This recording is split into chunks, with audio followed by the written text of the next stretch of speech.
Well, greetings and salutations to the 310 tribe. Hopefully everybody's having a good day.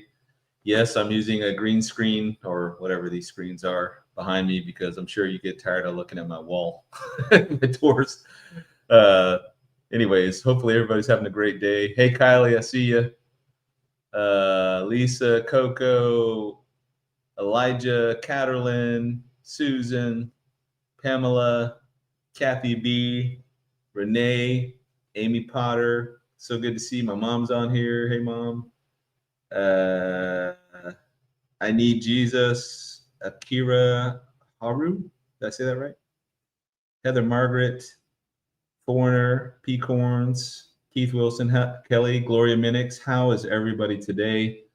I wasn't going to go live today, but Brother Chooch inspired me. If you didn't get Brother Chooch's see his live stream from earlier, go check that out. It's talking all about the the new Trump peace plan for Gaza and how that's all supposed to be shaken out. How's it going, Arnie? Got folks on here, hopefully from Instagram. I should be live streaming on Instagram. Am I? It looks like it's a little behind. I'm not sure. Vicky, A. Jones. Yeah, if you guys on Instagram can leave a message and say, hey, yeah, we see you. But trying to kind of become more diverse in how this gets distributed. But I had something I was thinking about for the last couple of weeks, and I've talked a little bit about it kind of in passing. And I've known this, and I've thought this for a long time, that the Jews would, when they're looking at the last days, and I'm talking about those folks that are still, in Judaism, and whether you're talking about the Orthodox, or ultra Orthodox, Reformed, the liberal, anybody that's either living in Israel or Jewish or subscribed to Judaism, they don't believe in the New Testament. So I got to thinking about that, like, well, that means that for them, Gog and Magog is going to be the last major battle before their messianic age begins. And I just kind of instinctively knew that, but I was like, maybe I should go back and double check all this, because do they really believe that, or is that just me thinking out loud, And so I went and got a bunch of quotes from Judaism for the last 2,000 years. So we're going to go through those tonight, and you're going to see that for them, Ezekiel 38 is their Armageddon. It is their final battle before the Messianic age begins. So before we get into that, just some house cleaning stuff for me. I am in the process of transitioning from Wix, which is the website that I've had forever, rev310.net. And I'm going to be moving everything over to Substack, or at least saving it, and then I'll go through and post them, older stuff from time to time as it becomes pertinent. But yeah, they changed their pricing plan on this. So it went from being you could pay every 2 years, now it's every 3 years, but then you've got to pay the 3-year price, which is right now it's a little over $1,000. And I'm like, whoa. That tells me that, and besides, the whole website, has gotten kind of clunky, and I'm just like, I like more clean, simple, just post it and go and not have to do a lot of the extra steps and stuff. But anyway, so if you like articles on there, artwork, whatever, I would go in there and grab whatever you can, save it, copy and paste it or whatever, any of the graphics, any of the charts, any of that stuff. I'm going to be house cleaning there for the next few days. So anyways, that's my my kind of spiel for the website. And I am kind of looking forward to going to Substack, and my address will be the rev310 substack.com. You can read it for free. You don't have to be a paid subscriber. You can, that would be great, but if you don't have to. I understand not everybody's in a position to help out like that. So totally up to you. I'm still going to post there. I'm still going to post on YouTube. I'm still going to post on, wherever else I can get onto. Eventually I'll get onto X and start doing live streams through X. And so just one thing at a time. So Shenandoah asks, did I start my new job yet? I'm supposed to be starting sometime between now and the 30th. So I'm going to be I'm in transition point right now between here and there. So I guess they're fine tuning some paperwork, but yeah, I'm super excited. Baby, my grandson, Malachi, is healthy back home. He had a little bit of jaundice, a little bit of breathing issues kind of right off the bat. So they kept him in the NICU for a few days, but he's out and he seems to be doing very well. So I'm looking forward to seeing him on there. I'll go see him on Thursday. So any hoots. Let's get into today. Let's get into the conversation about Ezekiel 38.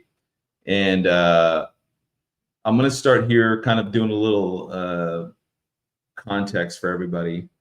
So when you get into the book of Ezekiel, Ezekiel was a prophet that was a contemporary of Daniel, a little after Jeremiah, and he was a little bit ahead of Daniel in terms of his ministry, the timing of his ministry. But when you read through the book of Ezekiel, particularly starting in chapter 36, from 36 on, it's really focused on the restoration of the nation of Israel. So they're in bondage. They're in bondage in Babylon at this point when he's writing this. I think it was Daniel, which later is going to be reading through the prophet Jeremiah and recognize, oh, we're almost at the end of the 70 years. So he's getting super excited that Israel's about to come out of bondage. But when Ezekiel's writing this, they're still knee deep in all of this. So they're still under the thumb of Nebuchadnezzar and the Babylonians. The temple had been destroyed. The city had been destroyed. This is the third, this is after, I believe, the third siege that the Babylonians conducted on Jerusalem. And he is given a series of visions. I mean, when you read through Ezekiel, it's not light reading, especially the early chapters. But when you get to chapter 36, it's really, he's focused on the restoration of the nation of Israel in the latter days. And so he starts in 36, and then in 37, you got the Valley of Dry Bones, the famous vision there. And then in 38 and 39 is the Battle of Gog and Magog. Why specifically is it 2 chapters? I couldn't tell you. It seems like it's the writing of one, and then there's kind of a repeat of in chapter 39, and there's some details that are not captured in 38 that are put in 39. But the main gist from those 2 chapters is that there is going to be such a mighty army that comes against the nation that it's going to seem almost hopeless. And at this point in their existence in the future, remember he's talking about the future days, last days, they're going to be living in a time of somewhat peace and living in unwalled villages.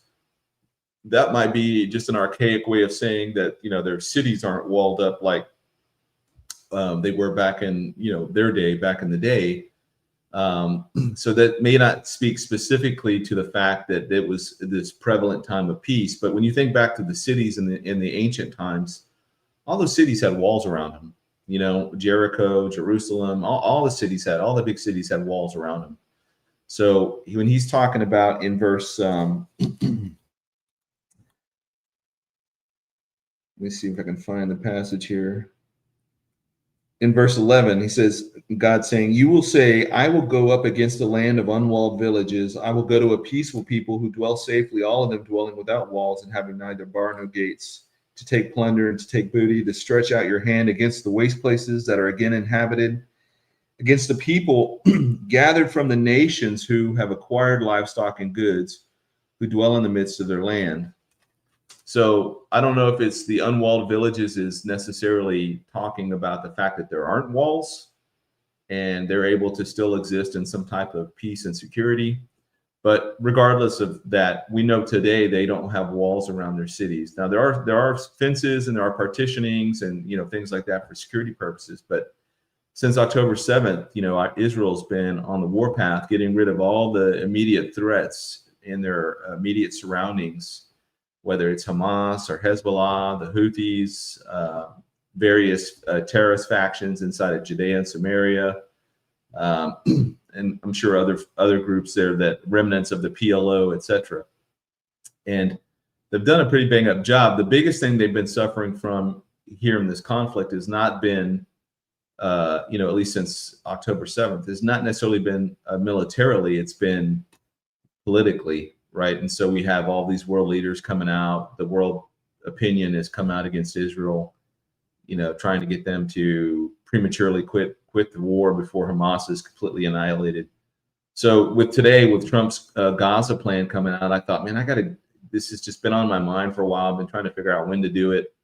And I just thought, well, I'm just going to do it today. So we have the backstory for Ezekiel 38. Well, then you get 39. Again, that's a continuation of the Gog and Magog conflict. And then from chapter 40 onward, it's all about the new temple, right? That the new temple is going to be rebuilt. It's animal sacrifices will be reinstated. And so when you're a Jew and you are a subscriber to or a believer in Judaism, you do not believe in Christianity, your Bible doesn't go into the New Testament. It stops at the book of Malachi. And at least in the way that ours is, I'm not sure how the Tanakh arranges, which is the actual last book in the Tanakh, or the Jewish Old Testament.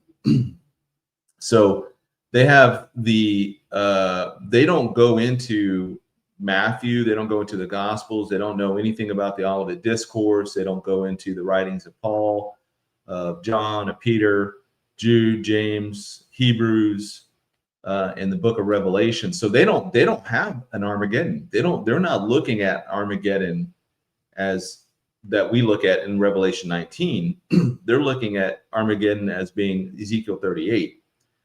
And is it any wonder that at the end of that war, where God supernaturally delivers the nation of Israel, that they enter into a peace treaty?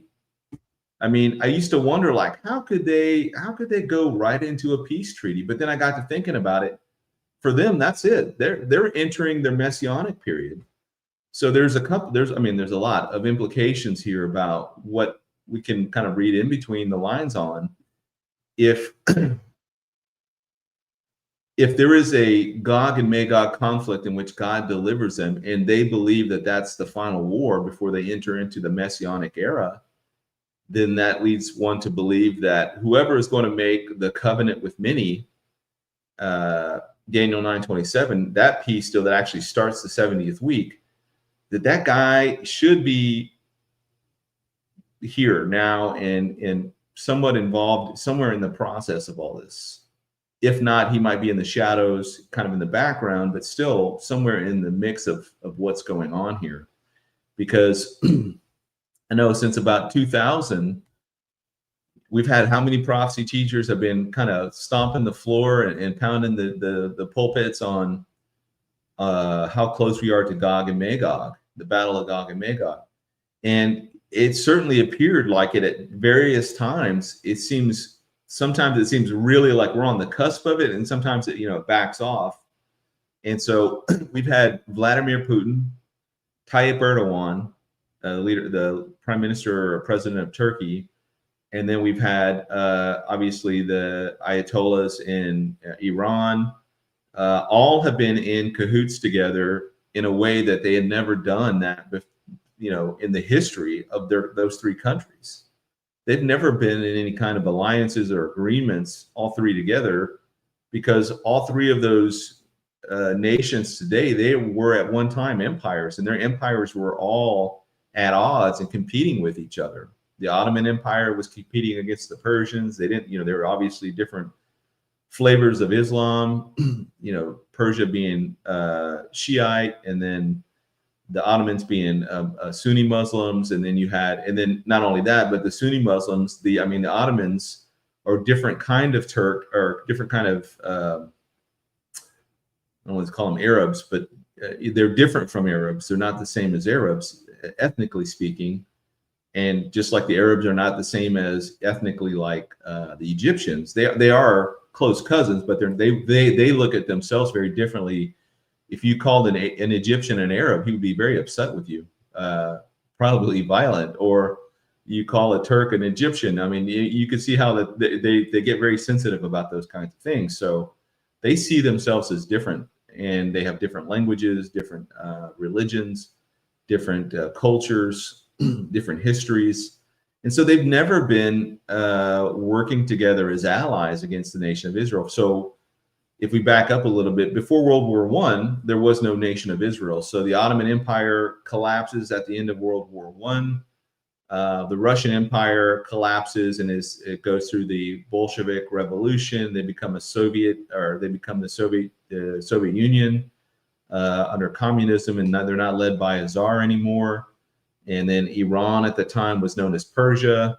And, they had kind of ups and downs all the way up through World War II, in which finally they changed the name from Persia to Iran. And then, they were, your prototypical type of Middle Eastern country. Sometimes the leader's competent, sometimes they're not competent. And the U.S. is trying to gain some leverage for oil, and sometimes they work with us, sometimes they don't. So there's never been a really strong relationship between the U.S. and what was then Persia, and now Iran. So it's always been whatever benefits the United States is kind of where we went with things. And anyways, there have always been issues, is what I'm trying to say, at least since the time that Israel became a nation again. And so those countries have never worked together. And it wasn't until these three current leaders have, risen to the top of their respective nations that was there a willingness for them to work together in a geopolitical sense or an economic sense as well, because of the war on terror, everything since 9/11, the Gulf War, all that kind of stuff. So there's been a bunch of different catalysts that have now kind of brought them together. And they have been working for the most part together for about the last 20 years, and it ebbs and flows. And so for the last 20 years, there's been times when they've come really close to looking like the Gog-Magog coalition, like it was forming right before our very eyes. And then other times things kind of peter out, and it just is, things are kind of goes back to whatever normal looked like back in the day.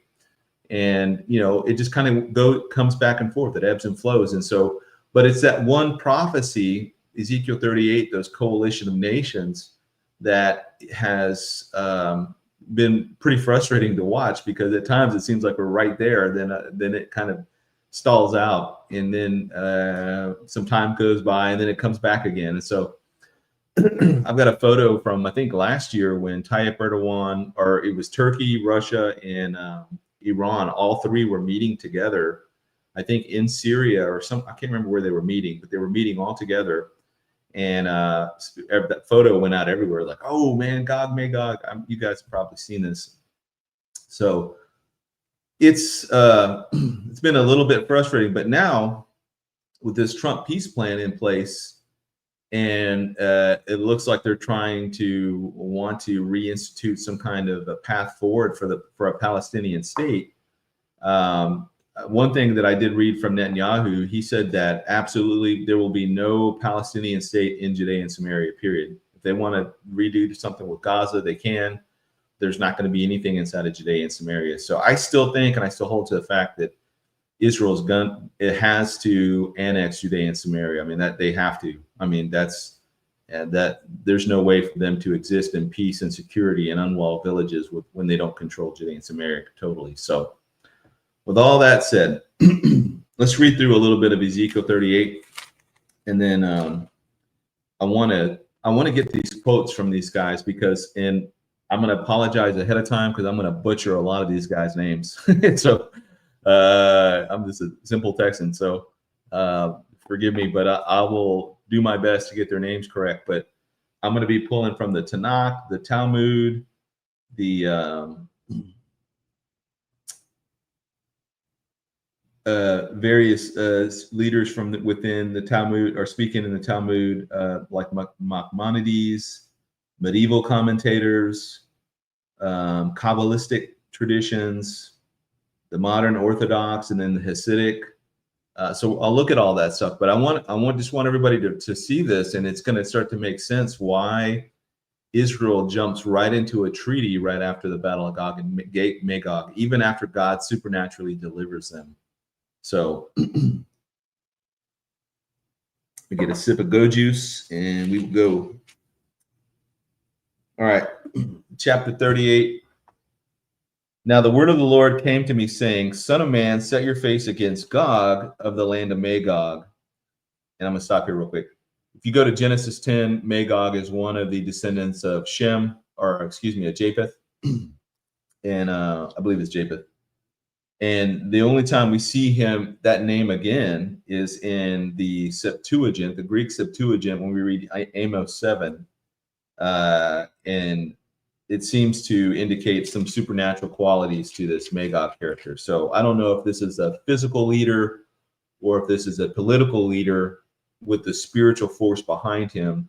We know in Daniel 10 that, and Daniel 9 and 10, that the angels, certain fallen angels have sway and control over particular territories, like the Prince of Persia, the Prince of Grecia.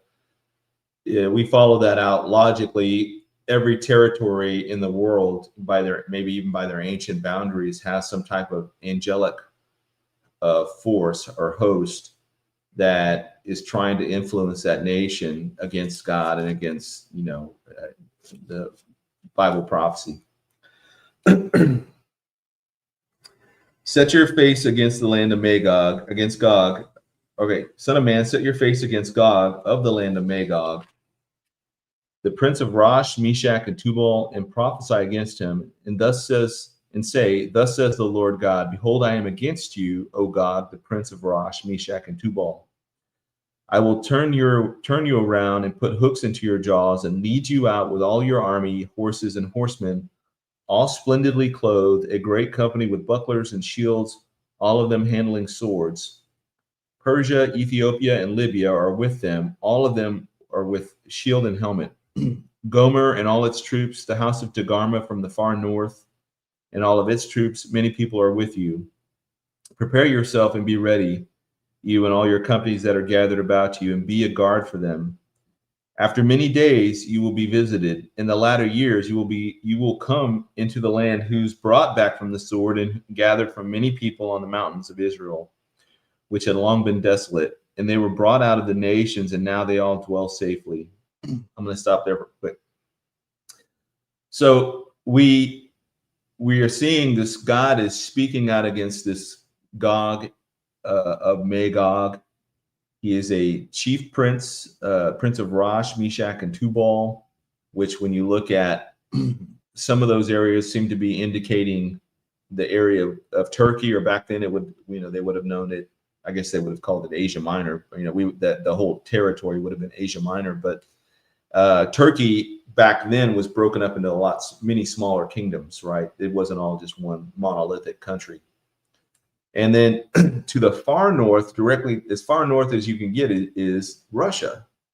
So at that time, back in the day when Ezekiel's writing this, the people that lived to the farthest north into what they knew as like the steppes of Asia, that those people were the Scythians.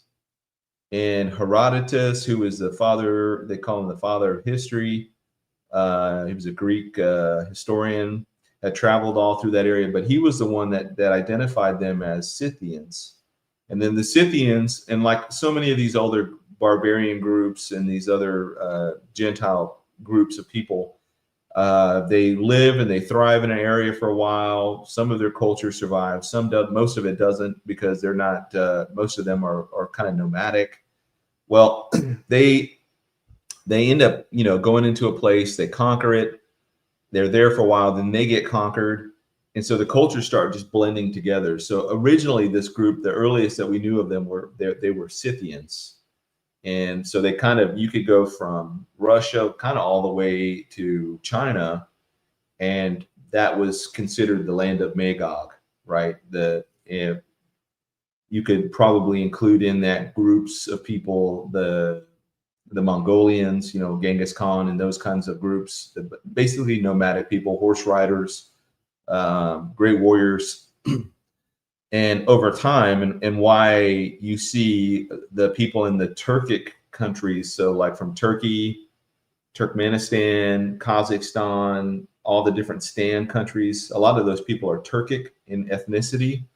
And really that's just kind of a blending of the Asiatic with the European that's and mixed in with the Middle Eastern ethnicities, all kind of blending it together for millennia. So they have kind of a unique look to them. And in fact, when I was in Afghanistan in 2008, I was at a bazaar up in the mountains near a place called Oregoni, and you would see people with red hair and blue eyes. I mean, it was the craziest thing. A lot of people look white, just look like European people, But some of that is from the Russians had spent a good like 8 to 10 years in Afghanistan. So I'm sure that there was some interbreeding there. You had a lot of that came from Alexander the Great when he conquered Afghanistan and he left his people there. A lot of his army stayed behind there. And in fact, the name Kandahar is a Afghani, or I'm blanking on the dialect of it, but Kandahar is their version of Iskandar, which was from Alexander. So it was a city named after Alexander the Great. But so they stayed there for centuries. So I think a lot of that is that genetic interbreeding, that genetic mixing, commingling was done at that time as well. So you'll see a lot of people there with blue eyes, blonde hair, red hair, all different kinds of hair, but they're Afghani, and obviously there's about 20 different tribes there inside of Afghanistan. So when the US or the Russians aren't there, when there's no outside threat inside of Afghanistan, they are just fighting each other. Right now, Pakistan is fighting the Taliban in Afghanistan. So they've launched a war against each other. So they're currently fighting. I don't know. I haven't kept up on the state of things there just yet. But last I heard, Pakistan declared war on the Taliban. So and that was about a week ago. Pashtun. Thank you, Aldo. The Pashtun is just one dialect. I mean, there's a bunch. There's like 20 different dialects in groups there inside of the Pashtuns are the largest for sure, though. So we got these other countries here, and if you hold to the position of like Dr. Andy Woods, he looks at Rosh, Meshach as being Russia, and also Turkey, and then Iran as being the three main groups here. Now, the other nations that are listed are pretty easy to follow. Persia, Ethiopia, Libya. We know Libya has been basically a failed state even before Gaddafi was assassinated. But even, especially since he's gone, it's been very tribal. Those groups have been fighting each other. There's nobody really in control of Libya, but the Russians have been down there with the Wagner group trying to secure their warm water ports and secure access to oil and things like that. So they have a vested interest in Libya. And then you have down where it says Ethiopia, most scholars would now kind of conclude that that's more, Kush was more Sudan and kind of Western Ethiopia. But Ethiopia has its own problems with the Tigray civil war that they've had going on, fighting the Tigrays. But the big issue there now is this Islam is taking a foothold there in that part of the world. Boko Haram and other groups have been going around on a rampage, killing Christians and killing anybody that's not Muslim. And in fact, right now in Sudan, it's a Muslim civil war. You have the North fighting against the South, but it's Muslim against Muslim in that instance. So it's a very turbulent area. Everybody's fighting for resources and for land and for power. But it seems that this giant coalition comes together. Now, why would this giant coalition come together? Because right now, they're all going to come against Israel, we're getting the picture here that that the forces are being arrayed against Israel, but Israel just finished. They're not finished yet, but like they have spent the last 2 years mopping the floor with Hamas, with Hezbollah, with Iran, with the Houthis. I mean, I don't see any country really chomping at the bit wanting to go fight them right now, because they are very powerful. And not only that, but they have the biggest and most powerful benefactor on the planet, United States, basically getting their back.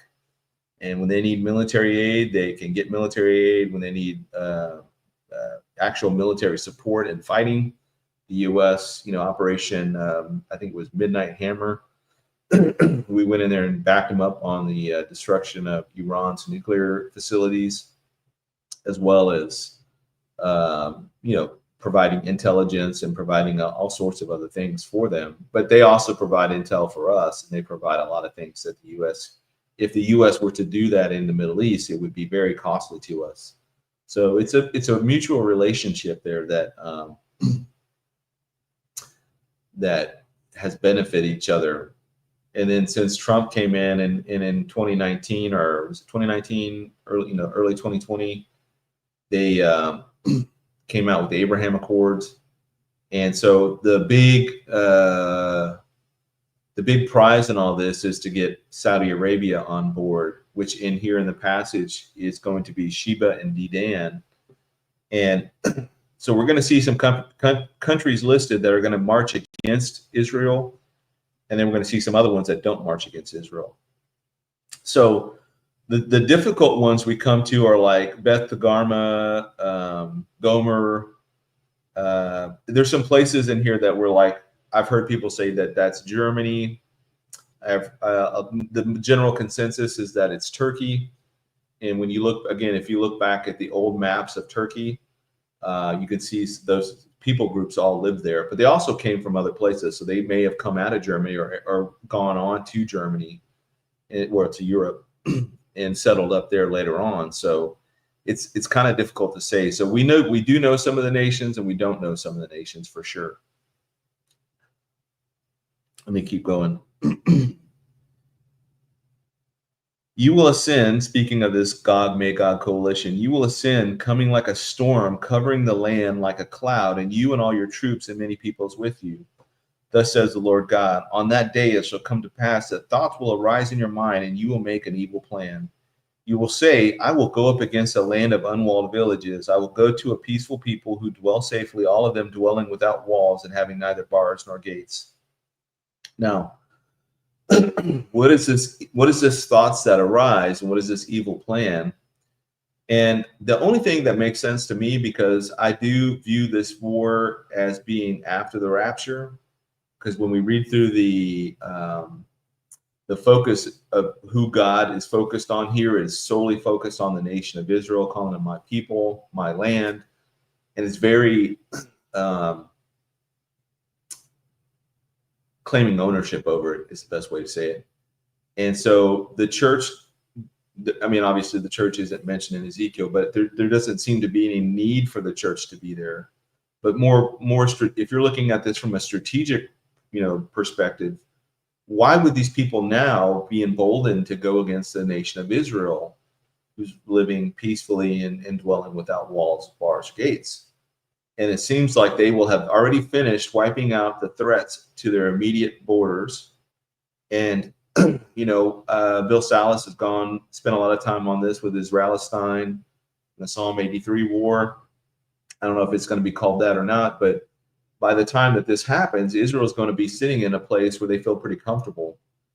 And it doesn't say that they're there for very long. It just says that at this point in time that they have arrived at that state.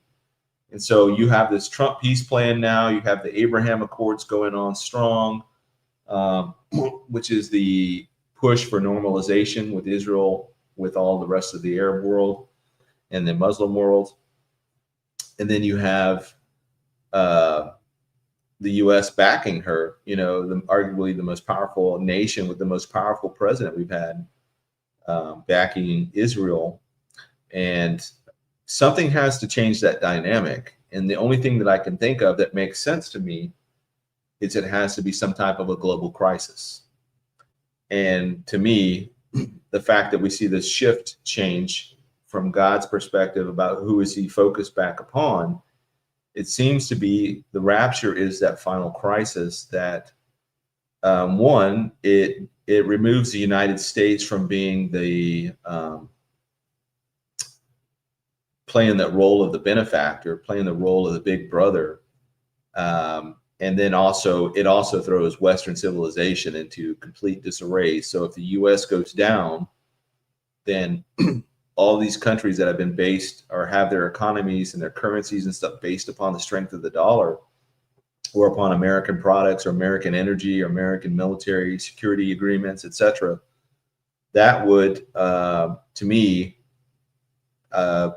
seem like the perfect opportunity for these countries to say, ooh, now is a good time. If we're going to do this, let's do this now, because the West is in complete shambles right now. Let's do it before the U.S. gets their feet back underneath them.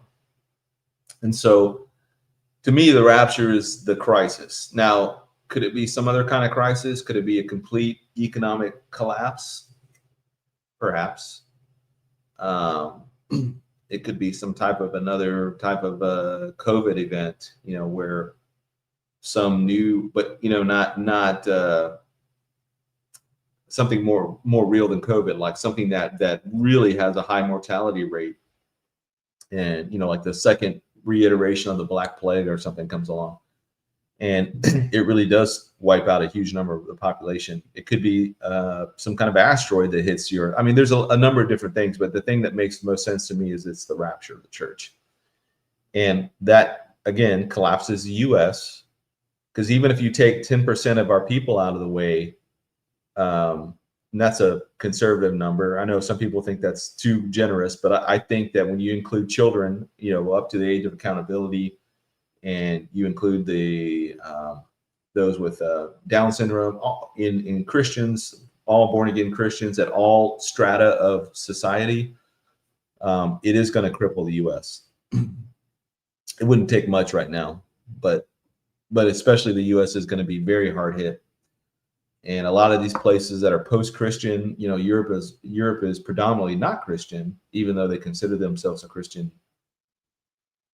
With a Christian history, the last 40, 50 years, the place has really become de-churched or unchurched, and so most of the younger generations are not believers. And I would say from like the 50s onward, a vast majority of people are becoming non-believers or already are non-believers, and they will not be hit as hard. Same with the Middle East. Obviously, they're predominantly not believers. Russia, predominantly not believers. Asia, like China, Japan, India, those places, predominantly not believers. So a large portion of the world are not going to be impacted as hard as the United States is going to be. Now, Chuck Missler said that there was more Christians in China than there are in the United States, and that's probably true. However, that those people are at the bottom rungs of their nations, right? They are not the ones in the prominent positions of power and authority, etc. In order to be a part of the Communist Party, you have to be atheist. You have to basically worship the state or whoever's in charge. I think they tolerate Buddhism and Shintoism and some of these other isms, but they by and large do not embrace Christianity or even allow it to be practiced publicly or openly. So let's keep going here. You will say, I will go against a land of unwalled villages. I will go to a peaceful people who dwell safely, all of them dwelling without walls and having neither bars nor gates, to take plunder and to take booty, to stretch out your hand against the waste places that are again inhabited, against a people gathered from the nations who have acquired livestock and goods, who dwell in the midst of the land. Now, Israel has a ton of reasons why they are increasingly becoming a target of opportunity for all of these nations that are mentioned. So for one, Iran wants to destroy them, just to be rid of them because they've hated them, and I'm not talking about the average Iranian. I'm talking about the leadership there, the IRGC, the Ayatollahs, etc. And they've been greatly weakened from these attacks from Israel and the United States, and they want revenge. So Turkey also wants to wipe them out, and they want to reclaim what they consider rightfully theirs. I mean, the Ottoman Turks held that area for about 400 years, so they think that, hey, that's our land. We're getting it back. And they've made several provocative statements over the years. First, Sophia Hagia, the church that was there in Istanbul, used to be Constantinople, and then they converted that to a mosque. Then they conquered this place in Syria, or did the coup d'etat against Bashar Assad, put their people in charge. Now they have this place in Syria. Excuse me. And then they have the next thing is for them is the Temple Mount. So they want all three of those areas. Now, Sheba, Dedan, and the merchants of Tarshish and all of their young lions will say to you, have you come to take plunder? Have you gathered your army to take booty, to carry away silver and gold, and to take away livestock and goods, to take great plunder? So Israel, in the last 20 years, has discovered these natural gas fields off their coast. I mean, massive. We're talking a lot of money. I mean, they'll be energy independent going forward for forever if they want to be. They can also export a lot of it and then become even more powerful. So they've discovered the natural gas. They've discovered a lot of these resources within the land. They've been very innovative in how they grow their crops and their vegetables and all that stuff. They've become a very prosperous nation. So it is this would be a great prize for them to defeat Israel while the United States is in varying stages of collapse or disarray. And not only that, but Russia doesn't have any kind of personal animus. And I say Russia, like Vladimir Putin or Medvedev and the other leadership within Russia. They don't personally have any. There's no personal animus against them, but they do want their resources. I mean, Russia has great plans for what they want to become. They want to become this great Eurasian empire. They want to stretch from the Pacific all the way to the Atlantic, and they are a dying empire right now. Their population is in collapse. Their economy is in ruins. The ruble is in ruins. So they have a lot of bad things happening to them, and they're trying to change that trajectory. So they've got motivation. Now, the folks coming out of Africa, I think this kind of falls in line with the idea that I've been talking about for a while, with this idea of kind of the reverse crusades. So we know in the 10th century, Pope whoever inaugurates the first crusades to go down to reclaim the Holy Land of Jerusalem. So all the European knights and the lords and all that go down in their suits of armor and go down there and basically conquer Jerusalem, take it from, I don't remember which Muslim group was in charge at the time. The Umayyads are, I can't remember who it was, but they went down there, conquered it, and basically kept losing it, fighting over it. And it was going on for about 120 years or so, 130 years. And they finally gave it up. And that land ended up getting taken over by the Ottomans within just a very short period of time after that, by about 1453, I think. So this is going to be like the Crusades, except instead of the white European royalty coming down, it's going to be Muslim men from Europe. The call is going to go out on the internet, on Twitter, on all social media, and saying, "Hey, we are marching against Jerusalem. We're going to finally reclaim this." And I strongly believe that Europe is going to be drained of a lot of their military aged males, Muslim males, because these guys are all going to go march lockstep, and they're going to go want to fight and be a part of this. And just like when the Al-Qaeda, was doing these calls for fighters to come fight the Americans in Afghanistan and Iraq, And you had people coming from all over. They're coming out of Egypt. There were so many. In fact, there were so many folks coming to Afghanistan that were not Afghani. They didn't speak the language. They weren't from there. And these guys would show up, say, "Hey, we're here to fight the Americans." You know what these guys did? The Taliban, they would hide these guys in houses and say, "Hey, do not leave this house or we'll kill you. You're basically under house arrest," because Al-Qaeda, the heat was so hot on Al-Qaeda at that time that the Taliban did not want anything to do with that. And so a lot of these guys come there and they just get, under house arrest basically for a long time until they can be used as cannon fodder to go fight the Americans. But I think this is going to be like the Crusades, but in reverse. It's going to drain Europe of a lot of these military-aged males, Muslim males that are going to come out of there, are going to march through Turkey, and they're going to try and march on Israel because they think, hey, this is a perfect opportunity. And in Russia, a huge portion of their army is Muslim. You got to think about Chechnya and Dagestan and all those Balkan-type nations in and around the Black Sea area that were Muslims that had been converted, centuries and centuries ago under the Ottomans, and they've remained Muslims, and so they're going to march against Israel. I don't know how much of it's going to be the proper Russian army per se, but I'm sure that they are going to be involved in it nonetheless. But so you got this massive coalition coming against Israel, and let me keep going here. Oh, Sheba and Dedan and the merchants of Tarshish and all their young lions. So we know here that Saudi Arabia does not join in, but instead ushers a protest. Same with the other people that presumably this is the merchants of Tarshish and all their young lions. I think this may be speaking to those nations that had signed on to the Abraham Accords for some type of normalization process. Because right now, the nations that have joined on are kind of all over the place. It's like Morocco, UAE.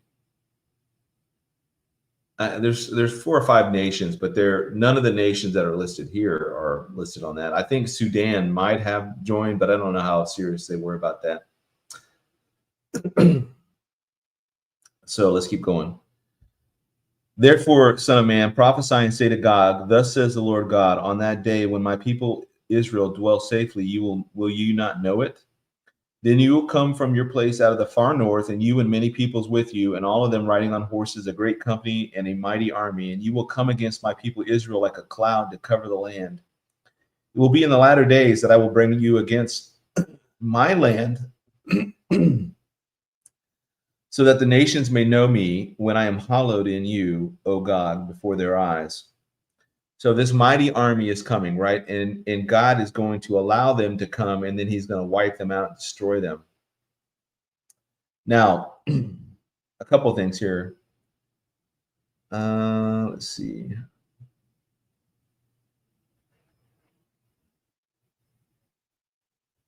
Thus says the Lord God, are you he of whom I have spoken in former days by my servants, the prophets of Israel, who prophesied for years in those days that I would bring you against them?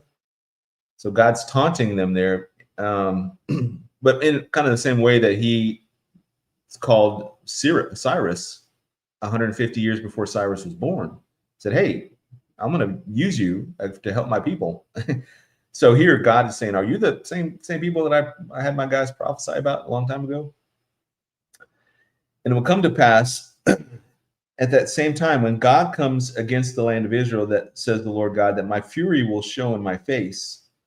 For in my jealousy and in the fire of my wrath I have spoken. Surely in that day there shall be a great earthquake in the land of Israel, so that the fish of the sea and the birds of heaven, the beasts of the field, all the creeping things that creep on the earth, and all the men who are on the face of the earth shall shake at my presence. The mountains shall be thrown down, and the steep places shall fall, and every wall shall fall to the ground. So in this earthquake is where I think the Al-Aqsa Mosque and the Dome of the Rock are destroyed on the Temple Mount. I think they're turned to powder, right? They're going to be completely rubble up there during this earthquake. But let me continue. I will call for a sword against Gog throughout all my mountains, says the Lord God. Every man's sword shall be against his brother. And I will bring him to judgment with pestilence and bloodshed, and I will rain down on him and on his troops and on many peoples who are with him, flooding rain, great hailstones, fire, and brimstone. Thus I will magnify myself and sanctify myself, and I will be known in the eyes of many nations, and then they shall know that I am the Lord. So God delivers Israel in this supernatural victory. And what we're going to read here in a minute or two is that when you read the Jewish commentators from over the last 2,000 years, they equate this battle as being the same, or most of them equate this as the same battle as what's recorded in Zechariah 14, 12 and 14, where all the nations come against Israel. Let me just read a couple of those. Zechariah 12, the burden of the word of the Lord against Israel. Thus says the Lord, who stretches out the heavens, lays the foundation of the earth, and forms the spirit of man within him. Behold, I will make Jerusalem a cup of drunkenness to all the surrounding peoples when they lay siege against Judah and Jerusalem. And in that day that I will make Jerusalem a very heavy stone for all peoples, who would heave it away, surely be cut in pieces, though all the nations of the earth are gathered against it. And in that day, says the Lord, I will strike every horse with confusion and its riders with madness, and I will open my eyes on the house of Judah, and I will strike every horse of the peoples with blindness. Zechariah 14, or Zechariah 13, verse 8. There shall come to pass in all the land, says the Lord, that 2/3 in it shall be cut off and die, but 1/3 shall be left in it. I will bring the 1/3 through the fire, and will refine them as silver is refined. Chapter 14, behold, the day of the Lord is coming, and your spoil will be divided in your midst, for I will gather all the nations to battle against Jerusalem, and the cities shall be taken, the houses rifled. So they look at this, they look at, because the people that subscribe and believe in, still hold to Judaism, do not believe the Messiah has come yet. They believe that Messiah ben Joseph will be killed in this conflict. And then Messiah ben David will be the deliverer at the end of it. But they equate the Zechariah conflict as being part of this Ezekiel 38 conflict. So kind of in the same way that we look at like a passage like 2 Thessalonians 2 as also being speaking about the time where we would see like Revelation 13, it's talking about the same guy doing some of the same things, blaspheming God and declaring himself to be God. Well, we can see that in both of those chapters. So they kind of look at that as looking at the same conflict from different angles, as it were. So they stop, though, when they get to the end of Gog and Magog. They think that's the last major battle. And again, I'll read through a lot of the quotes here, but they think that's it, that they're done. And that's why I think that they feel kind of untouchable at the end of this conflict, and they have no issues working out some kind of a 7-year agreement with whoever, and it may be to bring the Mosaic law back into as the law of the land. And I think Mondo Gonzalez had mentioned that at the prophecy conference a couple weeks ago. And so it seems like, whatever that covenant is, whatever that agreement's going to be, it seems like this is what allows them, or not allows them, but they use this great victory here that God saves them from this natural disasters, destroying all their enemies, that allows them to kind of go confidently thinking, okay, well, we're going to rebuild our temple now. The Dome of the Rock and the Alaska Mosque are both destroyed. Most of the military-aged males, Muslim males, are wiped out. They're gone. There's not going to be any really pushback for them to do this. So I think that they're going to reclaim the Temple Mount at this point. Now, it could also be at this point that Elijah also, or the two witnesses, show up. Elijah being one of them, as was predicted in Malachi, the end of Malachi. And so they see this from chapters 40 onward as being the Messianic age. So they go right from this battle straight into the Messianic age. Skip all the New Testament stuff. So they don't see the New Testament. Obviously, they don't look at that as authoritative or even anything that they want anything to do with. So they think that they're done. So all that to say this. For them, this battle of Gog and Magog is going to be the final battle. That's what they believe. They don't see an Armageddon. They don't see the rise of the Antichrist and the all the 70th week of Daniel, all that stuff playing out like that. That was all done in the past. So let me read through some of this here.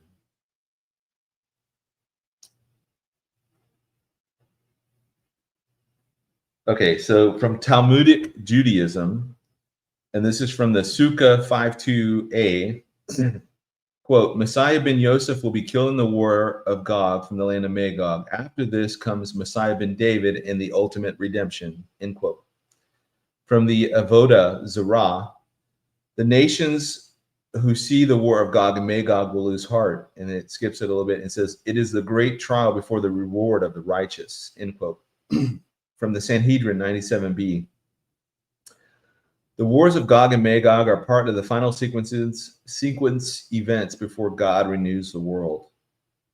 So in the Talmud, it's pretty apparent that the position is that Gog and Magog is the final war before their redemption.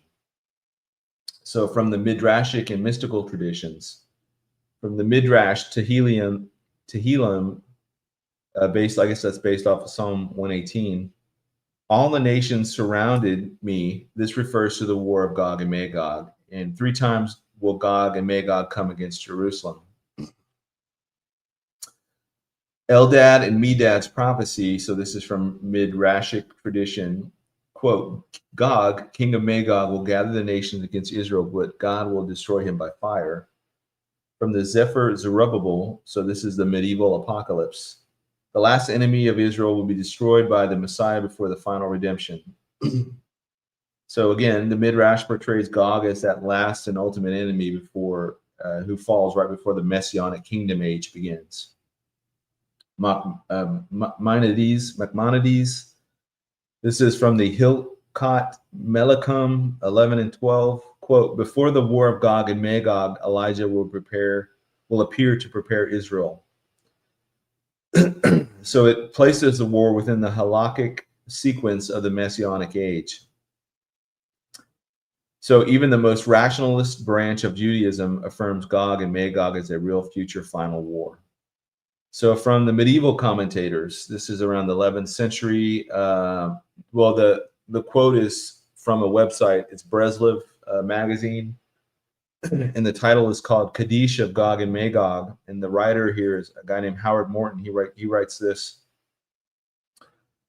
As prophesied by Ezekiel, chapter 38, and Zechariah, chapter 14, Gog, the leader of a nation referred to as Magog, will invade the Jews in the land of Israel with a massive alliance of many nations. These nations eventually attack each other with the sword, and it is then that God will judge them with a plague, blood, and torrential rain, and hailstones, fire, and sulfur. He's citing there from Ezekiel 38:22. This is how the war of Gog and Magog ends. And it's how the Messianic era begins. The great 11th century commentator Rashi says that the war of Gog and Magog will take place at the end of years. And today's Torah leaders agree we are currently living in the historical time period of the end of years, also called the end of days, the time directly before the Messianic era, end quote. So Breslov magazine, they follow a particular rabbi who's Orthodox, and then he's got thousands of students under him. But they believe that they believe and hold to that this battle of Gog and Magog is the final war before the Messianic time begins. Now they don't believe that Jesus was the Messiah. They don't believe that the Messiah is going to be God incarnate. They believe the Messiah is just going to be a man, or 2 men really. So Messiah ben Yosef and then Messiah ben David. And there are dozens and dozens of like splinter groups. I can't go into all of them because I get just lost in the sauce when I start talking about all the different sects within the Hasidic and the Orthodox and the Reformed and the ultra Orthodox and there's a lot. So needless to say, you're starting to see a picture here that they all kind of generally view Gog and Magog as the final war.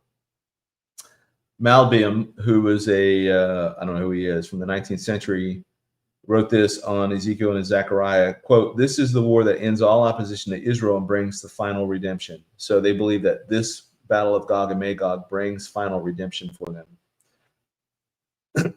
From the Kabbalistic tradition, Zohar, quote, "After the Messiah appears, a great war will arise, the war of Gog and Magog."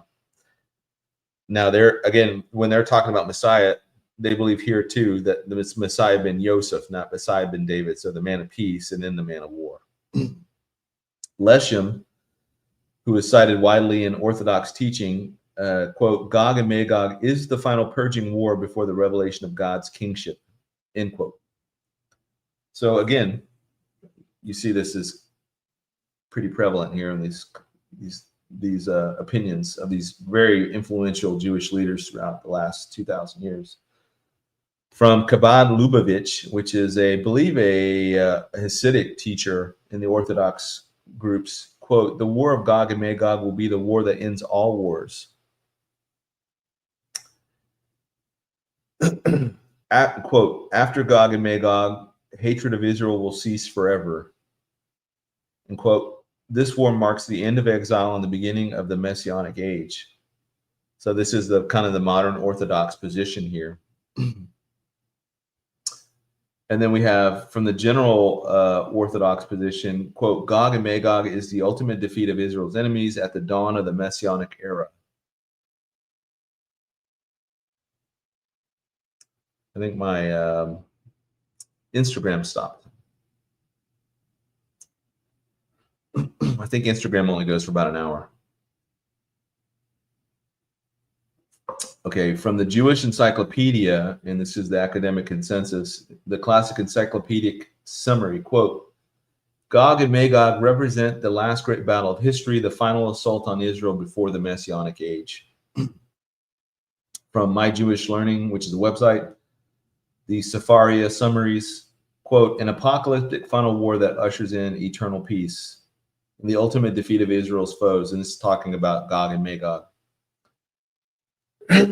So you can see that across Orthodox, ultra-Orthodox, or I don't know about ultra-Orthodox, Orthodox, modern, Reformed, the Hasidic, the Kabbalah, the different groups that hold to different Kabbalistic teachings, from modern times all the way back to, through the Middle Ages, back to the time when the Sanhedrin was in charge the first time.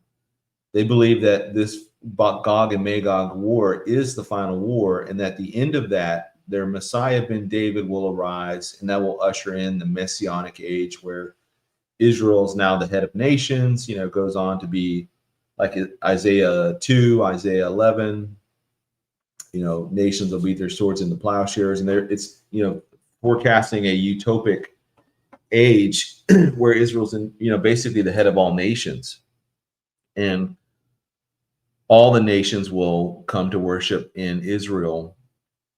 And so that's what they truly believe. And so the fact that they do not subscribe to the New Testament, they do not believe that Jesus was Messiah, they are going to fall right into deception when at the end of that conflict, which is after the rapture of the church, some guy arises from one of the world leaders and offers him some kind of a deal. Says, "Hey, you guys worship a great God. We don't want to mess with you, but let's just make some kind of a covenant so that we live in peace, you live in peace, and we'll help you," and blah, blah, blah. Whatever that arrangement is, it is going to be the covenant that kickstarts Daniel's 70th week. And so that is what starts the clock, not the rapture, not the Gog and Magog conflict, not the arrival of the two witnesses. It's going to be this covenant with the many, Daniel 9:27, that's what starts the clock for the 70th week. Hey, thank you, DB. So all that to say, we get a little bit of a glimpse into how they are deceived on the backside of this major conflict, and how they think that they are going to be able to enter into this covenant with the many nations. But in reality, it's that covenant with death that they enter into. And this Antichrist man, whoever he is going to present himself as a great peacemaker. He's going to arrive. We see him in Revelation 6, 1 and 2 as riding on a white horse. He's got a Stephanos crown on, which is a kind of a wreath that's not earned, or it's not inherited. It's something that he would earn. So something is given to him, and he's got a bow but no arrows. So to me, that kind of speaks to he has peace through strength. And so they're going to make some kind of deal with this guy. And I would not be surprised if he was Jewish or has some kind of Jewish background, or one of the parents or some Jewish something in his background that makes him seem acceptable to the nation of Israel. Thank you, Watcher for Jesus.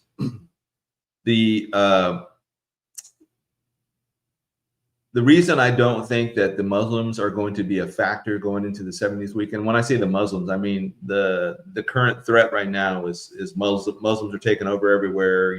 They're starting a commune in Texas. They're kind of dominating in the UK. All the mayor of New York City, all of that. I understand that that's going on right now, but when this Gog and Magog call goes out, I think it's going to drain a lot of places of their Muslim problem. And these guys are going to go fight.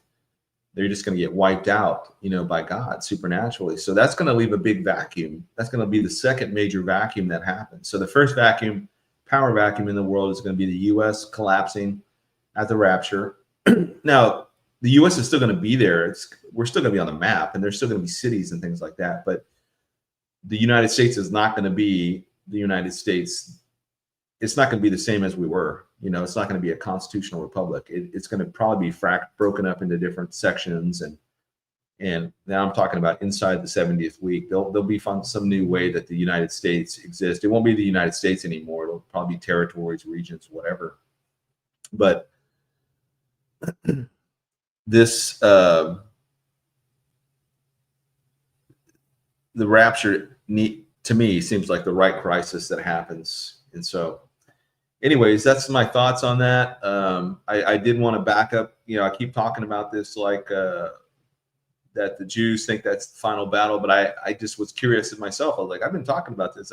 Is that really what they believe? I mean, I've just kind of been assuming that, but I went back and looked, and it sure is. Like, go back 2,000 years, the predominant prevailing view is Gog-Magog battle is the final war that they go through before the Messianic age. So they don't have anything on the 70th week of Daniel being that final week of years where this guy comes in and commits the abomination that causes desolation. So I think that's part and parcel how they get deceived into this covenant, is because they think they're there. When you get to Ezekiel 40, on through 48, it's all about the temple area. It's all about the rebuilding of the temple, the restoration of the temple practices, the Mosaic laws brought back into the law of the land. And I mean, that's what they're all hoping to happen. So anyways, there was that, thoughts on that. So let me, I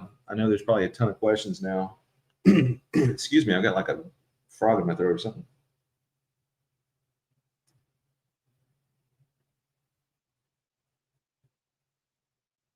Let's see, Discord.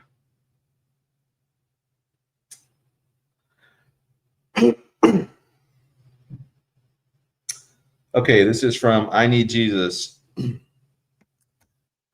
says, question, all people groups can be traced back through genealogies in Genesis except the giants. The Avim and Deuteronomy 2:23 aren't listed in genealogies or list of giants. I suspected they're Nephilim. Thoughts?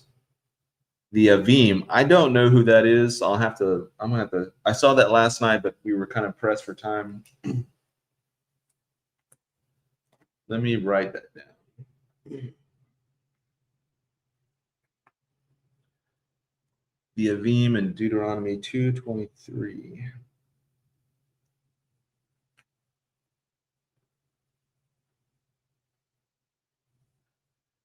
And that's from I Need Jesus. So I Need Jesus, I will look that answer up and see if I can find an answer to it, first of all. And then I will definitely put that on the next program I do. From Renee, question: it seems like the countries not joining Abraham Accords are the ones coming against Israel in Ezekiel 38. It's so interesting to watch. Yeah, and so we should expect Saudi Arabia to join, because again, they are not part of the coalition that marches against Israel.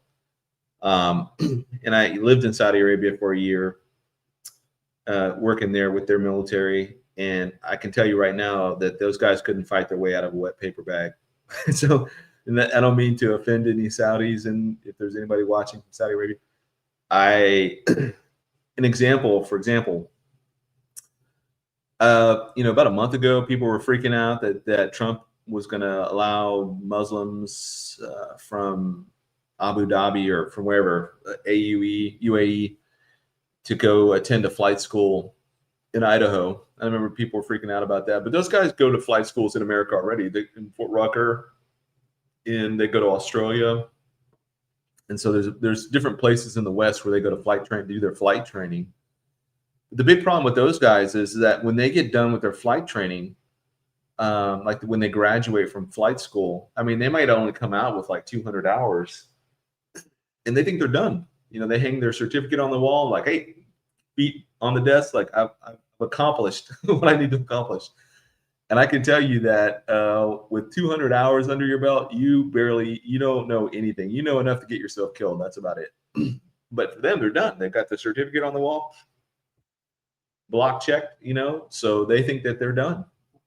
And that's just kind of the mindset that they have. They don't realize that, the majority of them don't realize that, man, you're just barely beginning, So at 1,000 hours, I did not feel comfortable, completely as comfortable as I would, as somebody with 2,000 hours or 3,000 hours. So it's it's just a cultural mindset there, and the Saudis are not very strong militarily speaking, and they're also kind of divided amongst themselves, because the king doesn't trust the regular armies, the land forces, and then he's got his own army.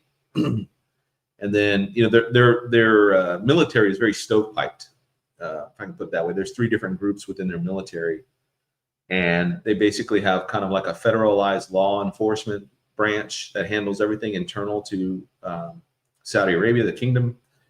They call it the kingdom. They have their general land forces that can go fight off, outside of their borders.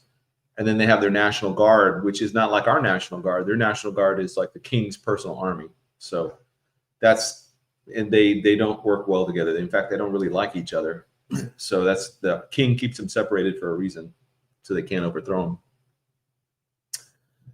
Alert: unusual activity beneath Mount Rainier. So if you live in the Mount Rainier area, please be careful. Beauty for ashes. I have a question. When it says absent from the body, present with the Lord, is that only for the saved ones? Do people who aren't saved go straight to hell? I know this is off subject. Yeah.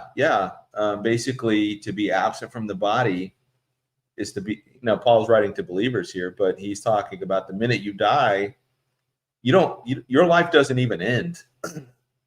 So a lot of people believe that when you die, there's a ceasing of consciousness and everything goes black, right?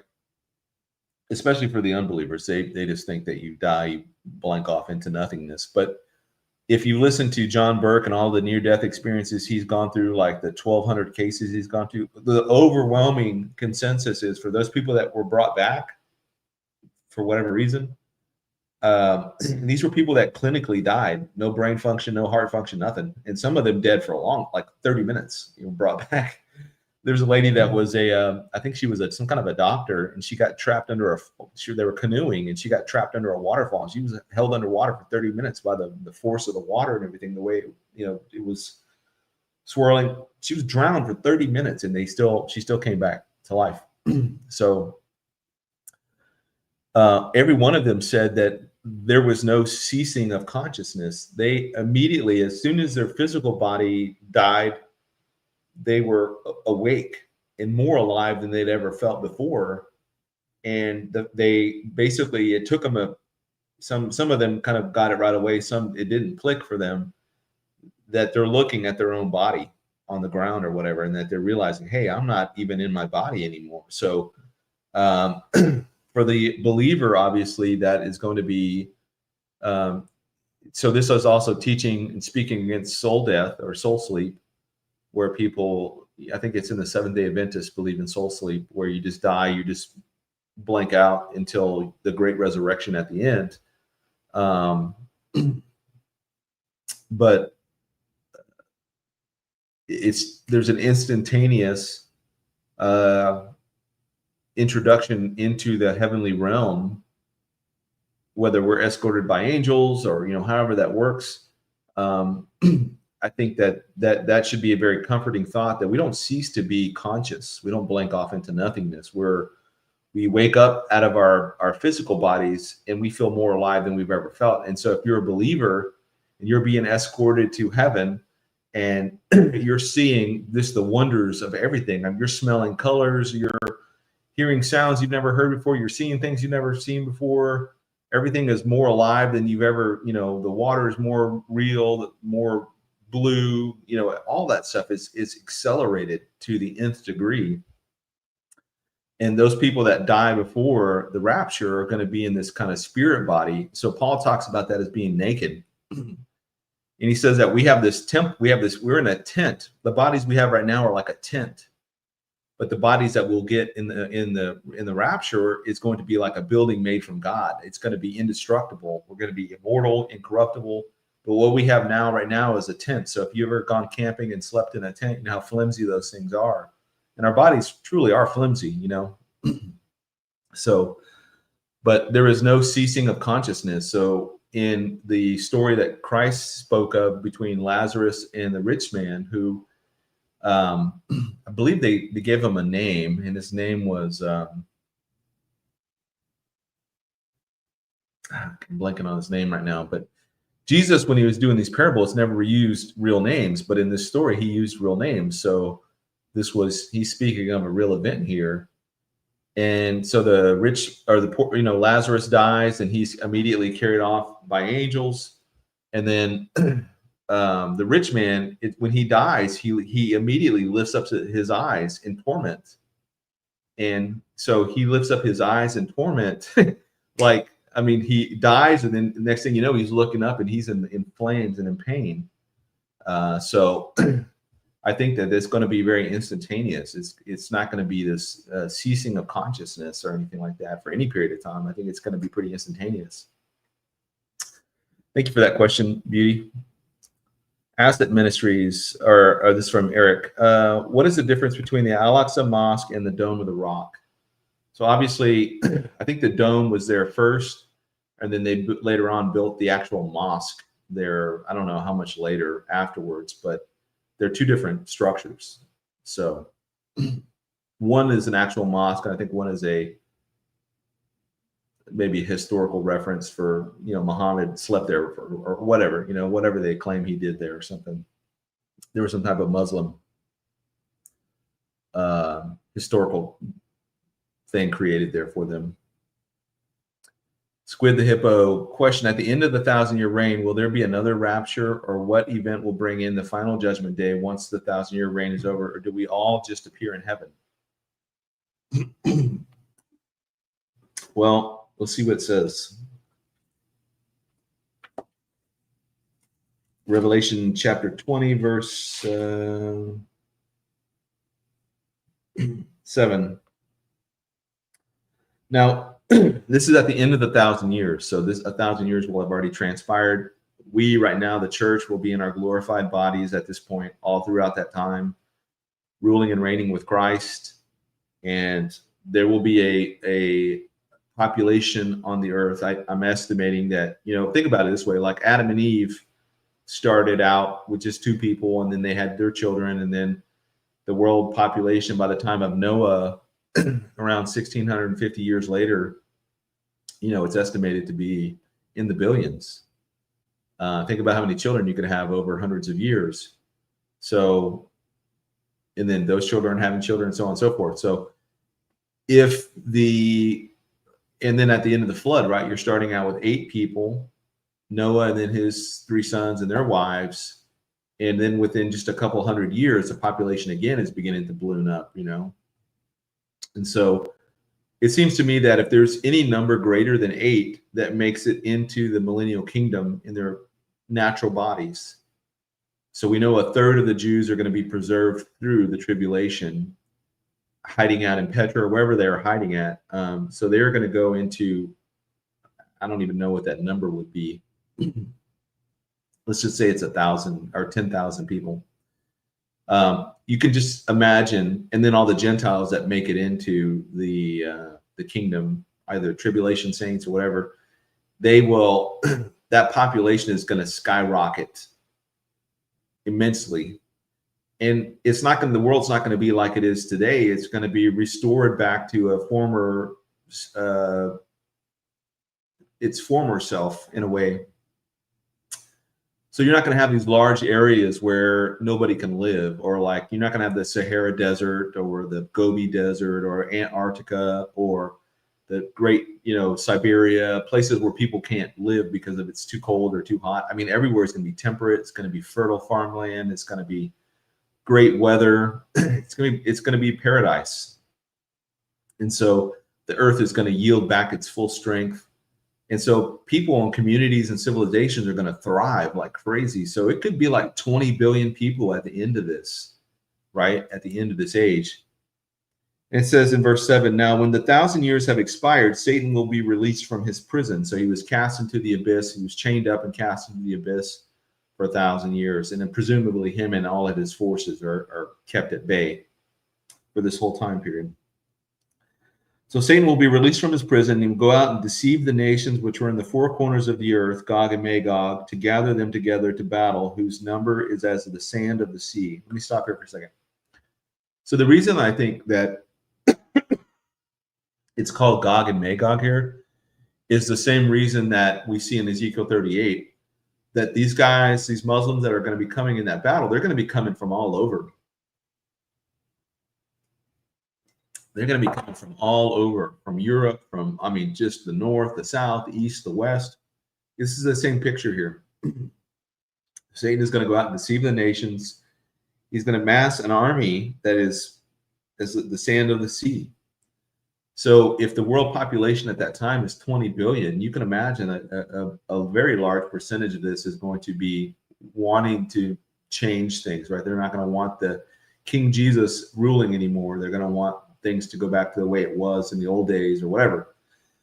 And they're going to, it says, they went up on the breadth of the earth and surrounded the camp of the saints in the beloved city, Jerusalem. And fire came down from God and out of heaven and devoured them. And then the devil who deceived them was cast into the lake of fire and brimstone where the beast and the false prophet are. So the beast and the false prophet have already been there for 1,000 years ahead of everybody else. And they will be tormented day and night forever and ever. So then it says, then I saw a great white throne and him who sat on it, from whose face the earth and the heavens fled away, and there was found no place for them. And I saw the dead, small and great, standing before God, and the books were opened. And another book was opened, which is the book of life. And the dead were judged according to their works by the things which were written in the books. The sea gave up the dead who were in it, and the death and Hades were delivered up the dead who were in them. And they were judged, each as one according to their works. So this is a theory, right? So it keeps talking about the dead here. The dead are going to be judged. The dead are going to be judged. And we know that just prior to that was this massive army that Satan was able to gather this army from the 4 corners of the earth to come march and one last time to overthrow Jesus from ruling in Jerusalem. And they're immediately killed. And it says that their numbers were as the sand of the sea. So it's a massive number of people that are going to be instantaneously killed. And they're going to go into the great white throne judgment there. Boom. So not only them, but the wicked dead of all time are going to be resurrected and brought back out of Sheol, out of their bodies are going to be reconstituted from wherever their physical bodies were. And they're going to be given these permanent bodies that are going to be more alive than they've ever been. And they're going to be judged at the great white throne judgment. And they're going to stand before God as their creator, not as their Lord and Savior. And they're going to be judged for their works. And then they're going to be found not worthy. And they're going to be cast alive into the lake of fire, where they'll spend the rest of eternity. So that's how I understand it. Now, the living that are righteous humans that live at the end of the kingdom age, it does not say what happens to them, only that we will live with God forever. So I don't know if that's like an instantaneous change for them, or is there some kind of a ceremony that they go through after all this, or whatever the case is. They're going to be granted eternal life.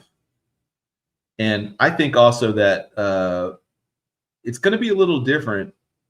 And I know that I differ from probably the mainstream thought on this, but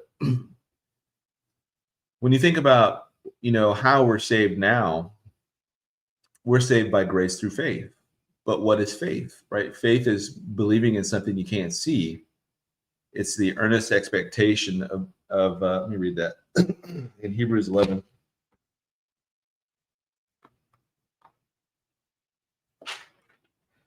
Now, faith is the substance of things hoped for, the evidence of things not seen. However, if Jesus is physically ruling and reigning from Jerusalem, that's not going to require faith. I don't have faith that Trump is ruling from Washington right now, because I can turn on the TV and see him. Or I could go set up some kind of appointment and visit the White House and maybe see him, or go see him at a speech somewhere, whatever. That doesn't require me to have faith. So I don't know how that is going to play out inside the millennial kingdom and how faith factors into this. Obviously, they're going to be worshiping him as Lord and King. I don't know that they're sealed like we are in this age right now. Even how they are saved inside of the tribulation, to the 70th week of Daniel. And I don't think that salvation is different. It's always been by grace through faith. God's grace and our faith in believing. If you're in the Old Testament, you're believing in a Redeemer that's coming, right? You believe in God and you believe in the Redeemer that's going to come save mankind. And then obviously from Christ forward, we look back and look at the finished work of the cross. And we look back, and that's how we find our salvation, is by looking at what Christ has already done for us and in believing on that to save our souls, because we know that we're incapable of saving ourselves. So, but if Christ is physically ruling and reigning at that point in time, that at the minimum, that's not going to require faith. But still, at the end of this age, let's just say it is 20 billion people. There is a massive number of people that have been living under that rule for however long, and they rise up against Jesus, and they're immediately destroyed. And then they're immediately put into judgment, and they're immediately cast into the lake of fire. So I think of all the people that probably have it the worst of any group, Jesus, when he said, talking about the people in his day, when he was on the earth, and he said, Sodom and Gomorrah are going to have it better than you guys are going to have it. The people in that day, the people in the first century in Jesus' first coming, they're going to have it better than those people at his, the millennial kingdom, because they're going to see him there. He's physically ruling and reigning, and they're still going to choose to rebel against him, because they're still going to have that sin nature, right? So from James Green, do they not believe in the book of Daniel? He told when the Messiah would come. I haven't talked to too many Jews about this, so I don't know exactly where they factor this in, but I know that their calendar of events does not line up with our calendar of events. So they don't look at the time of Christ coming. We look at that as that he came, I guess it was the 173,880 days from the issuing of the decree by Nehemiah to the Palm Sunday. And that was a number that Chooch talked about, this guy earlier. He wrote, or Sir Robert Anderson, in his The Prince to Come, or whatever the book is called, The Coming Prince. Now, he believed in a 32 AD crucifixion. I believe in a 33 AD crucifixion. So I don't know if the math, but whatever that math is, it works out perfectly. And for whatever reason, they either don't start the time there or they finish the time before Jesus. You know, they have manipulated the calendar so that Jesus could not have fulfilled that. So it's kind of like those passages, like in Isaiah 53. There's certain chapters they just don't read. I don't know if they're forbidden or they just don't talk about it or whatever. But I'm assuming that Daniel 9 is another one of those chapters they don't read, or they don't take literally, or they don't take, you know, historically or whatever. So from Talia, question: Jesus won't return until the whole world has heard the gospel. Is this the rapture or the second coming? So I believe that that's the second coming, because after the removal of the church, then you have the two witnesses, then you have the 144,000, then you have the angels proclaiming the gospel. So at the end of the tribulation, there will truly be a time when not everybody's going to have heard the gospel. There won't be any excuse at that point. For the rapture itself, though, you got to think, man, the gospel has gone out all over the world many times over. You know, when the disciples began to spread out, as was their commandment in Acts chapter 1, Judea, Samaria, you know, to the ends of the earth. And so they did. They began to spread out, and the gospel began to spread to everywhere. And even in the Roman times, you know, you had the gospel going up to Ireland. You had the gospel going to India. You had the gospel going into China, into Africa, and, you know, everywhere else. So the gospel has gone out already around the world a couple of times. How many times it needs to go out, I don't know. But at the end of the tribulation, though, there truly won't be an excuse, because you'll have angels proclaiming the gospel in the heavens. The two witnesses will be proclaiming it, and they'll be live streamed, and people are going to be watching them from all over the world, because they're going to be doing crazy supernatural stuff. The 144,000, if these are like these kind of mini Apostle Pauls that go out, they're going to be sharing the gospel. So there truly won't be any excuse at that point. So we know that definitively. From Paula, what do you believe the age of accountability is? So I've talked about this a lot. I believe it's probably around the age of 20. And I pull from Exodus 30 and Leviticus, or no, not Leviticus, Numbers.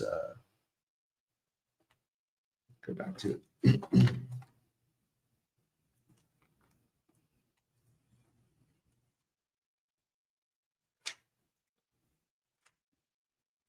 It was a passage where they go, where all of the people under the age of 20 are allowed into the promised land. Yeah, Exodus or Numbers 32:11. Surely none of the men who came up from Egypt from 20 years old and above shall see the land which I have sworn to Abraham, Isaac, and Jacob, because they have not wholly followed me. Exodus 30 was talking about the ransom tax, in that you could not pay that tax. Verses 12 through, or 11 through 14. It says, verse 12, when you take the census of the children of Israel for their numbers, then every man shall give a ransom for himself to the Lord. And when you number them, that there be no plague among them from the ones you number them. Skipping down to 14, everyone included among those who are numbered from 20 years old and above shall give an offering to the Lord. So the Bible doesn't come out with an age of accountability. And I've seen other passages that said that, you know, you thought evil things from your youth. So the youth is kind of an ambiguous number. It could be anything from like 11 to 19, you know, so it's somewhere in the teens, right? So we're not given a specific number, but at least in those two instances, when it comes to whether we're talking about a ransom tax for your soul, some type of accountability, you were not allowed to pay that under the age of 20. But if you were 20 and above, you had to pay it. And then the entrance into the promised land, you had to be under the age of 20 to go in. Now, aside from Joshua and Caleb, but that's that also seems to line up physiologically and biologically with how the human body develops. The human brain, when you think about how your brain develops, from a baby all the way up through your teenage years, the brain kind of develops from the back to the front. Your back controlling your motor skills, and then your front being the prefrontal cortex that has where you do all your critical thinking skills. And so our salvation is based on us believing on the finished work of Christ, and believing requires thought, and even, I would say, even critical thought to acknowledge that you're a sinner. So it seems to line up there biologically. Now, a lot of people think that 13 and 14 is the age of accountability based off the bar mitzvah, because that's when the Jews believe you become a man. But the bar mitzvah was not in the Bible. It's a medieval, it's a tradition that started in the Middle Ages, but we know 1,000 years after the Bible. So it has nothing to do with what the scripture says. And also, when you're talking about those people who either had to pay didn't have to pay a ransom tax in Exodus 30, or that entered into the promised land, it said nothing about whether they were good or bad. It just was the age was what it was. You're either under that age or you're not.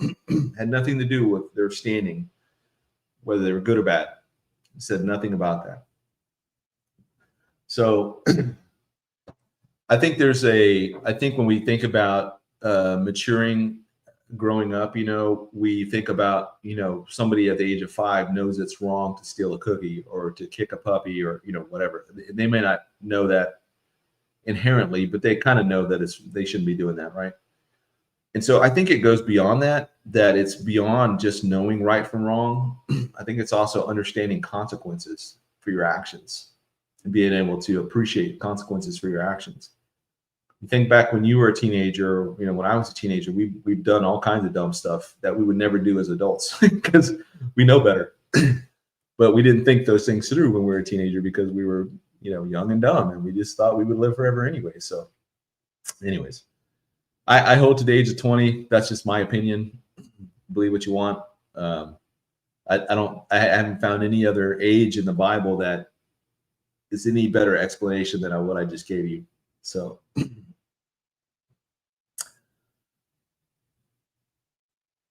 it may be all individually based too. It could be that somebody reaches that age at 18 and somebody else reaches it at 19, or somebody else reaches it at 17.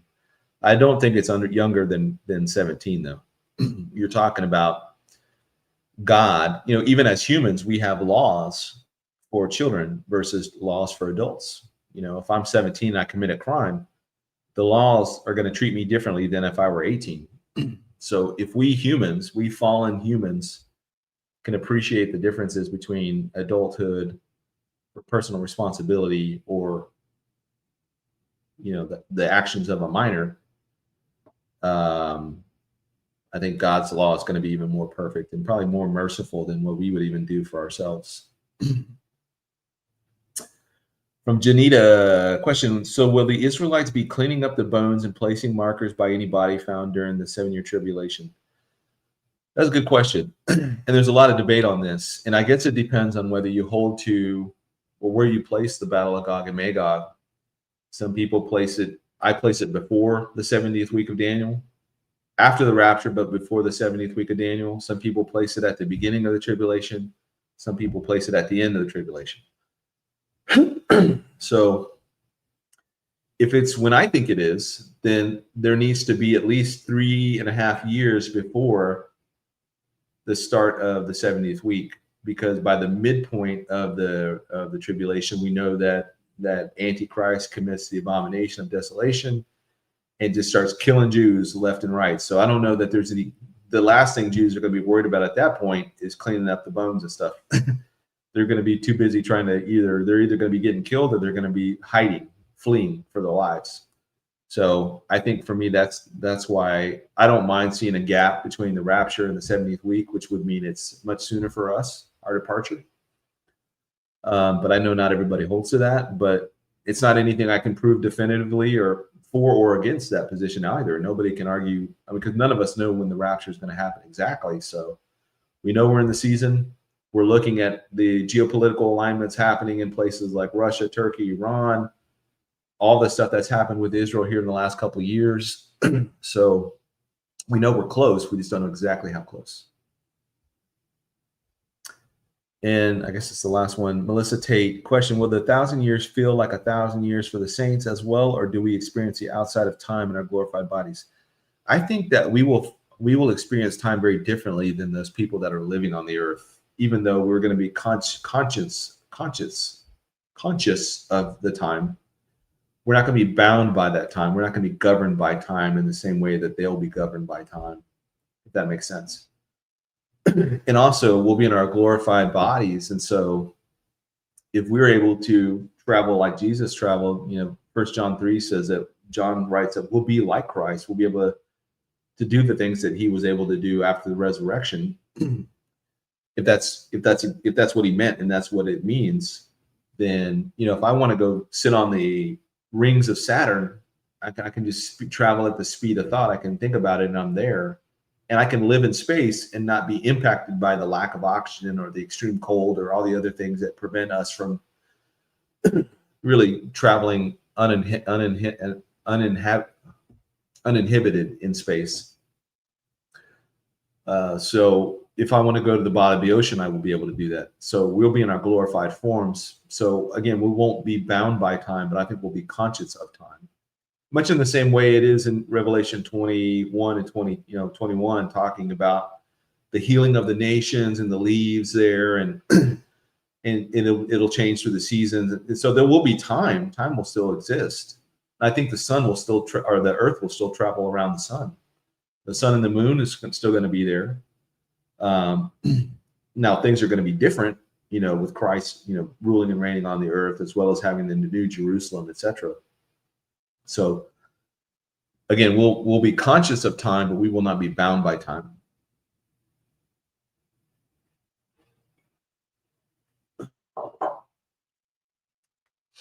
All right. I think that's it. Thank you, mods, for grabbing those questions for me. And thank you guys for hanging out again tonight. 2 nights in a row. Who knew? I'm just trying to take advantage of the time that I have right now before my new job starts, and I won't be able to do a lot of day programs. So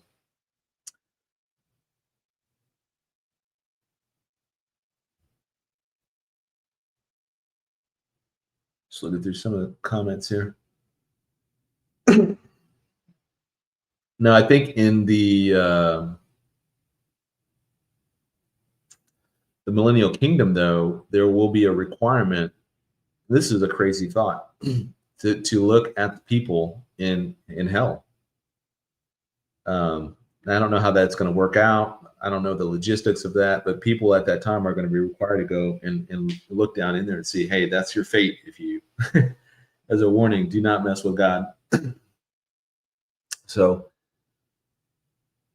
anyways, I will try and be on. Thank you, Renee. Elise says, does your new PO box get packages? Yes. Yeah, you can send packages here to this or to the old one too. I still have access to the old one. Excuse me. I'll try and do another thing on Friday. I want to kind of do more one on the news and see what's going on with this Trump peace plan, and then as well as the 3i Atlas and all the other stuff going on. So I'll try and do something else Friday day. If I do start the job early, I will definitely let you, put it out on Telegram or whatever. And again, I'm shutting 310.net down. We're at 310.net. So any graphics, articles, whatever, just go on there and grab them. And I'm going to be in the process of moving everything over to Substack. So that'll be kind of just a new thing going forward. And I think that's it.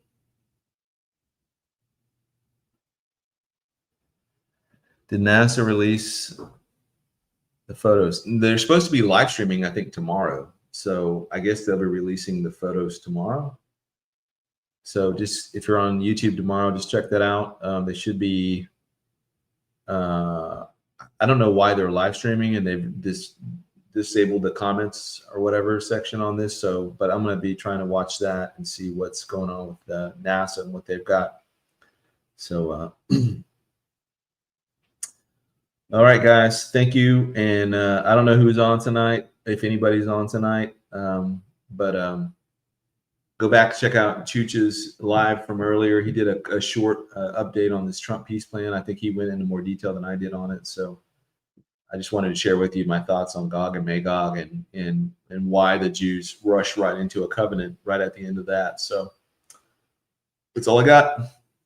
Thank you, guys. God bless. Maranatha. Talk soon.